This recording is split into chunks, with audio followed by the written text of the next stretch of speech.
Moi, j'ai toujours pensé, mais je ne suis pas le seul et je ne veux pas donner de leçons ici, que celui qui ne se prépare pas au pire est presque sûr de le vivre.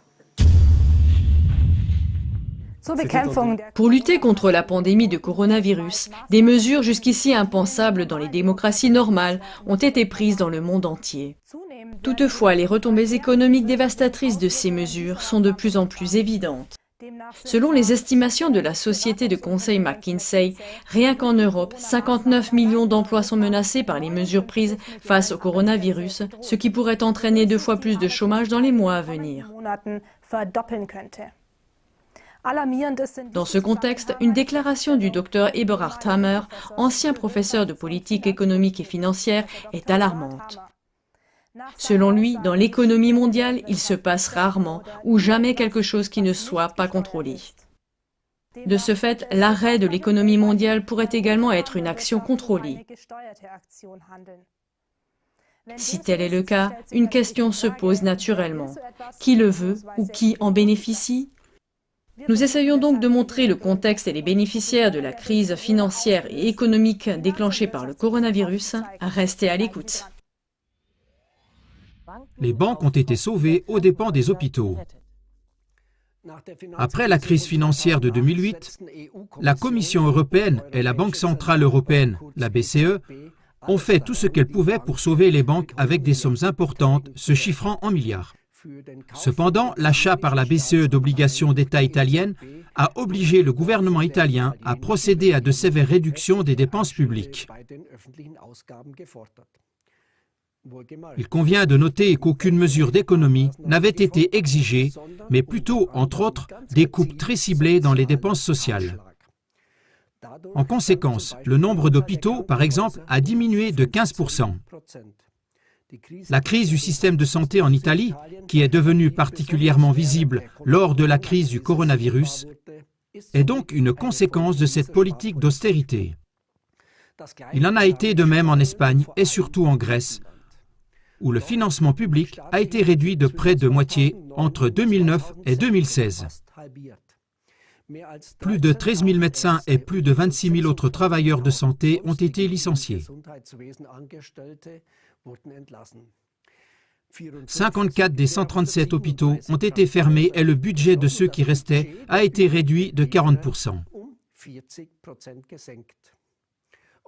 De toute évidence, la survie des banques a été plus importante que celle des êtres humains pour surmonter la crise financière en 2008.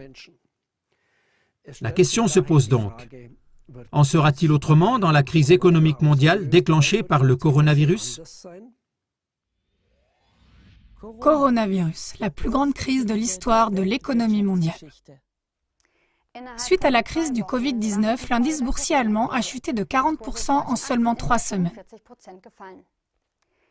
Cette chute très rapide surpasse toutes les crises passées, y compris le krach boursier qui a déclenché la crise économique mondiale en 1929. Selon l'expert boursier Dirk Müller, la situation des bourses mondiales est également plus critique et plus dangereuse qu'en 1929. À l'époque, la crise économique avait été déclenchée par des problèmes liés au système économique et financier.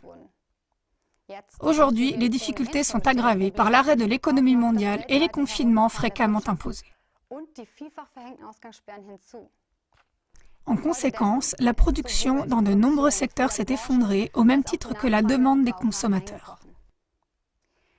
Selon une étude de l'Institut allemand IFO, cela pourrait coûter jusqu'à 1,8 million d'emplois rien qu'en Allemagne. Aux États-Unis, les économistes s'attendent même à ce que le taux de chômage atteigne 30% au deuxième trimestre de cette année et à ce que le produit intérieur brut diminue environ de moitié. Les mesures d'endiguement de la pandémie du coronavirus sont donc devenues une menace existentielle pour plusieurs millions de personnes. Cependant, cette menace ne semble pas avoir joué un rôle dans les décisions politiques au début de la pandémie. Dans ce contexte, il convient de noter l'analyse de l'expert financier Ernst Wolf, je cite. « L'arrêt de l'économie est une provocation consciente du krach. » Coronavirus, le parfait bouc émissaire. Selon l'expert financier Markus Krall, le coronavirus n'est pas responsable de la crise économique mondiale attendue. Selon lui, c'est simplement l'élément déclencheur d'une réaction en chaîne. Selon Markus Krall, l'affaiblissement des entreprises et la rupture des chaînes d'approvisionnement provoquées par le verrouillage de l'économie ont entraîné des problèmes gigantesques dans le système financier et dans l'économie. Par exemple, la politique de taux zéro de la Banque centrale européenne depuis 2008 a maintenu artificiellement en vie de nombreuses entreprises totalement non rentables. Il est maintenant fort probable que la crise du coronavirus les pousse à la faillite, ce qui aurait pu arriver depuis longtemps. Cependant, comme des prêts à hauteur de 1 500 milliards d'euros ont été accordés à ces entreprises, rien que dans la zone euro, non seulement ces entreprises, mais aussi les banques sont menacées d'effondrement. Selon Markus Krall, dans une économie saine, le coronavirus n'aurait fait que déclencher une récession. Cependant, selon lui, l'état de délabrement du système économique et financier va maintenant conduire à un méga-crack. Pour cacher les vraies causes, le coronavirus est donc un parfait bouc émissaire. Une citation de Franklin Delano Roosevelt, 32e président des États-Unis. En politique, rien n'arrive par hasard. Si quelque chose se produit, on peut être sûr que cela a été planifié de cette façon. Crise du coronavirus. Qui paie les pots cassés? Les milliards de dollars de plans de sauvetage destinés à soutenir l'économie et les énormes manques à gagner fiscaux liés à la crise du coronavirus vont considérablement augmenter les dettes des États, déjà extrêmement élevées dans le monde entier. Rien qu'en Allemagne, les pertes fiscales dues au coronavirus sont estimées à environ 100 milliards d'euros pour cette année. L'Américain Ray Dalio, fondateur du plus grand fonds spéculatif au monde, Bridgewater Associates, estime que cette augmentation de la dette sera absorbée par une redistribution massive des actifs. Dès 2013, le FMI a proposé pour de telles situations une taxe spéciale de 10% sur tous les avoirs des citoyens et dès à présent, les demandes de tels prélèvements obligatoires circulent parmi les différents responsables politiques. Bien sûr, il est compréhensible que toutes les entreprises contraintes de fermer doivent être aidées. Mais ne devrait-on pas d'abord demander à tous ceux qui ont pu s'enrichir à l'excès grâce à cette pandémie de coronavirus de payer? Ce serait vraiment là un geste équitable. Enrichissement excessif dans la crise du coronavirus. Selon Eberhard Hammer, spécialiste en politique économique et financière, c'est une fois de plus les banques et les entreprises du secteur de la haute finance qui profitent des plans de sauvetage des États d'un montant de plusieurs milliards d'euros. Elles utilisent les fonds publics pour assainir leurs finances. Mais ce n'est pas tout. En outre, la haute finance utilise cette crise pour s'enrichir de manière incroyable, par exemple grâce aux fonds spéculatifs. L'énorme croissance des capitaux au cours des derniers mois en est la preuve. Jamais auparavant dans toute l'histoire économique, la fortune des ultra-riches n'avait aussi fortement augmenté en si peu de temps. Rien qu'aux États-Unis, ce groupuscule de milliardaires a augmenté ses capitaux de plus d'un quart de billion de dollars en avril 2020. Ainsi, cette crise, comme tous les krachs financiers précédents, s'avère une fois de plus être un moyen d'enrichir de manière excessive l'élite financière mondiale. Ernst Wolf va droit au but. Nous sommes dans les dernières phases de ce système monétaire et ce que nous vivons est une orgie totale de pillage par les grands investisseurs. Les activités sournoises des fonds spéculatifs. Les fonds spéculatifs ne sont rien d'autre que des investissements alternatifs des super riches, puisque le volume minimum de la plupart des fonds spéculatifs est de 500 000 euros.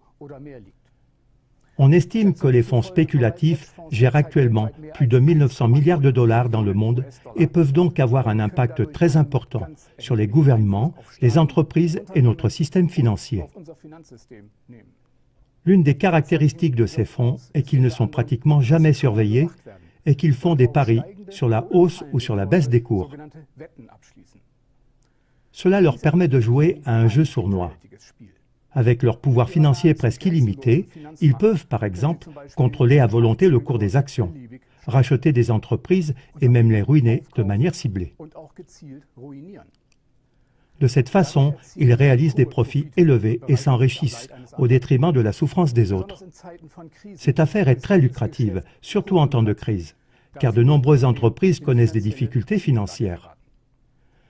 La conséquence est que les super riches gagnent des milliards, surtout en cas de crise, et que des millions de simples investisseurs perdent leur argent, car ils sont sans défense à la merci de ce jeu. Conflit d'intérêts de l'OMS. Dès le 16 mars 2020, l'expert financier Ernst Wolf, à propos de la crise du coronavirus, a déclaré « Si quelqu'un s'accroche encore à l'idée que les politiciens et les autorités sont fondamentalement bien intentionnés avec nous tous, il peut jeter un coup d'œil à l'Organisation mondiale de la santé, l'OMS. Ces dernières semaines, cette sous-organisation des Nations unies a utilisé tous les moyens pour éviter de déclarer une pandémie. Pourquoi ? Parce que ces dernières années, la Banque mondiale a émis des obligations pandémiques à l'intention de l'élite financière pour une valeur d'environ 100 milliards de dollars. À ce sujet, il faut savoir la chose suivante. Les obligations pandémiques, également appelées cat bonds, peuvent être achetées pour un montant minimum de 250 000 $ et elles rapportent un intérêt de 8 à 11% et sont liées à la condition suivante. En cas de déclenchement d'une pandémie, les investisseurs perdent la totalité de leur investissement, car celui-ci doit être utilisé pour atténuer les conséquences de la pandémie dans les pays pauvres. Il n'est donc pas étonnant que cette fois-ci, l'OMS ait tourné autour du pot pendant des semaines avant d'annoncer le début de la pandémie. Fin de citation. En résumé, et compte tenu du contexte décrit dans cette émission, nous considérons notre système financier comme un système extrêmement injuste. Il sert avant tout à faire en sorte que toutes les richesses, donc tout le pouvoir, finissent entre les mains de quelques personnes super riches. La crise actuelle permet une fois de plus à ces spéculateurs criminels de faire main basse sur les biens des citoyens. Mais en même temps, nous avons une opportunité unique de mettre en lumière les machinations et d'apporter ainsi un changement positif dans ce système.